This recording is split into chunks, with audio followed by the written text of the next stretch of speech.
Here are some animals that remind me of Count Dracula. Vampire bat. Instead of using its fangs as straws, it just bites off a piece of animal skin and then licks up all the blood. People say that this is the bat form of Dracula. Vampire fish. Those dagger-like fangs are why I'm afraid of freshwater. Even sharks are afraid of this fish. Vampire deer. Some of these weird ruminants are not even deer, but their fangs aren't what you think. Even though they occasionally eat animals, they are tusks that came from extinct deer relatives that will later be replaced by the famous antlers of a deer. Walrus. The bull's long tusks are very famous, used to pull himself onto ice and to fight off enemies. What's weird is that its name means walking horse whale, saber-toothed cat. They lived on Earth until 10,000 years ago. They used their saber teeth to slice open flesh. Smilodon is the iconic saber tooth. Another saber-toothed predator was Thylacosmolus, which wasn't a cat but a marsupial. Other prehistoric saber-toothed animals include Gorgonopsians and Dicynodonts. Man, I don't think anyone's gonna believe me when I say that this is the animal that most people think Count Dracula transforms into. Meet the vampire bat, the bat form of the real Count Dracula. I don't say blah blah blah. 3 species are known and each one has its own genus. And here's why these bats are known as bloodthirsty vampires. They drink blood. And no! It's not actually the traditional sucking teeth or fangs that do the job. Listen, the only thing that these bloodsuckers do to drink blood is to bite off a piece of an animal's skin. And when the blood is exposed, they will be ready to drink it. And here's how. It's their tongue. No, I'm serious, guys. That's how they drink blood. I'm not making a joke. Their favorite blood to drink is blood from livestock, especially cattle and pigs. But here's something also scary. They sometimes get attacked by rabies. They can get even scarier when the largest vampire bat has 8-inch wings. Some people mistake these vicious flyers as flying mice or rats. They are a traditional animal in Halloween season. Teeth are very important for animals. That was a baby tooth. And when you think about fangs, you typically think of big predators or vicious snakes. So with all of that said and done, you're probably wondering, how can a deer have vampire fangs? Well, this deer is different. Vampire deer is a word given to deer or deer-like ruminants that have large saber teeth. That includes species like the water deer and musk deer, with the former being an actual deer and the latter not being an actual deer. Even muntjacs have those so-called fangs. People like to call them deercula. But they don't use their signature fangs to drink blood. The fangs are actually tusks used for fighting, and are omnivores, meaning that they eat both plants and animals, dead or living. In fact, the tusks actually came from deer relatives, and used their canines in a similar manner to the vampire deer. It's believed that after millions of years, a deer's signature antlers will replace canine teeth, while others still have those ancient sabers that make you want to scream. This big bird is the best example of a living dinosaur. Meet the cassowary, the Australian velociraptor. There are currently 3 living species in their own genus, Cassoreus, which originally contained the emu as a 4th cassowary species. But the 3 were previously considered as awkward-looking ostriches. Here's what makes the cassowary a real-life dinosaur, and the most dangerous bird on Earth. It stands almost 6 feet tall, and weighs from 88 to 200 pounds. And I like to call these weird birds, the chickens from hell. And here's why. Its feet hold 5-inch-long talons, that are used for giving a victim broken bones from a single kick. They also have Wolverine-style clawed hands that give me goosebumps. When they fight each other, these terror turkeys hurt each other with their talons, clawed hands and fancy head crests. Sure, it does look beautiful with its signature shiny black furry feathers, but this is a bird you don't want to mess with.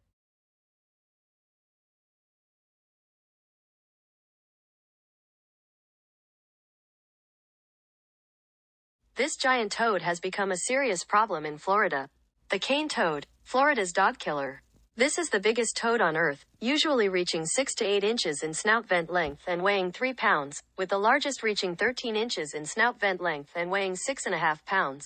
Nicknames include marine toad, giant toad, and even Australian cane toad. These big boys were formerly assigned to the Bufo genus, which then became a giant unstoppable tradition that led to the famous nickname, the Bufo toad. But they're now known as South American beaked toads in the genus Brinella, which are mostly found in South America, and are famous for their beaked mouths and their colorful black backs that actually scare me to death.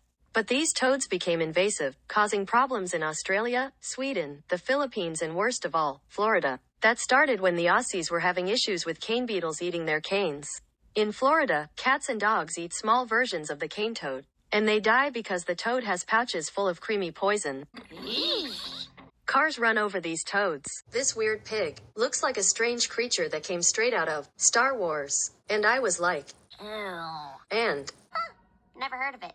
Babirusa, the alien pig. They inhabit Indonesia. They are 2 feet tall, 3 feet long, and weigh 200 pounds. It is well known for its signature tusks that are so necessary. The tushes look more like antlers rather than tusks. Hence its weird nickname, the deer pig, even though it is not that. These tushes never stop growing, sometimes killing it by piercing the skull. These pigs are so dirty. At first they were known to be part of the domestic pig genus Sus. Isn't that very Sus?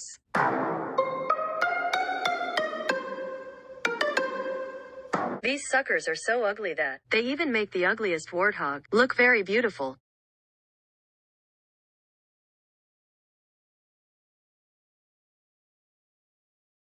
This weird frog has something similar to the Marvel character Wolverine. This is an unusual kind of frog called the hairy frog. Never heard of it. The reason why you've never heard of it is because it is very unusual. It's called that because it has hairy hips. It is a large frog, with females surpassing 4 inches long in snout vent length. But it also has a very weird defense weapon. Those hairy hips and its awkward defense mechanism give it another name, the Wolverine frog. I joke you not, it actually has claws. And how do those talons pop out of its toes will shock you, but it breaks its own fingers and toes, forming bone claws. And then, in absolute shock value, forces a piece of bone through its skin. Look at those sharp talons. Which is a scarier, more disturbing version of how Wolverine's signature finger daggers pop out of his hands. And those bone claws are responsible for a scarier nickname, the horror frog. When I saw this shark's open mouth for the first time, I got hypnotized. This is Cedarinis maximus, formerly Squalus maximus, also called the basking shark. It was previously named as the largest living shark until in 1828, when the whale shark was described. There are no more individuals that reach 50 feet long and weigh 16 metric tons, 18 US tons. So the only size that a basking shark will reach is 16 to 37 feet long and 2 to 8 metric tons, 2.2 to 8.8 US tons, in weight. Even though it is very large, it can actually breach, which means jumping out of the water. It was named a basking shark because it seemed to be soaking up the burning heat of the sun's warmth. Its most surprising feature is its hypnotic black and white inside of its mouth, also seen in manta rays and paddlefish. Although it is, in real life, a friendly and calm, even playful, shark. Some people think its hypnotic open mouth makes it look like a swimming doom machine shaped just like a giant toothless great white shark. You may be thinking to yourself, how can an animal survive without a head? That's absolute nightmare fuel. Well, I joke you not, but there was actually an animal who survived 18 months with its head chopped off. And it was a male chicken named Miracle Mike. A farmer named Lloyd Olson was killing chickens for dinner and chopped off the head of a 5-month-old. He's really lost it this time. Chicken! Please, chicken! But here's the reason Mike was still alive. A blood clot. He had half his ear chopped off, he walked very clumsily and tried to cluck, but he only made a gurgling noise. Just like Nirvana's Smells Like Teen Spirit, Mike became a worldwide success. Because of that, Olson will then get $4,500 each month. The chicken was fed by an eyedropper until he died from choking on a kernel of corn on 1947. Even though the headless chicken is now extinct, the success didn't stop because of chicken annuals every May. You might be asking to yourself, what the hell happened to this snail? I mean, its eyes are pulsing, looking like it's ready to dance to disco music. Well, this is a disco snail, and No! it's not even ready to dance to any disco music at all. It's actually turned into a zombie, because of mind-controlling parasites. These are green-banded broodsics. They typically infect snails of the genus Succenia. After laying eggs in a snail, a bunch of broodsics will then empty out the eyes and move around in the eyes, leading to the snail's signature disco eye pulsing. They will tell the snail what to do, and no matter what, the snail will never refuse. But the scary thing is that they will then feed a bird by forcing the snail to walk towards the shining light of the sun. This will then lead to the snail's death because it's getting eaten alive by a hungry God-forsaken bird. Then the bird will reproduce by either vomiting, or, even worse, pooping out the eggs and bird droppings.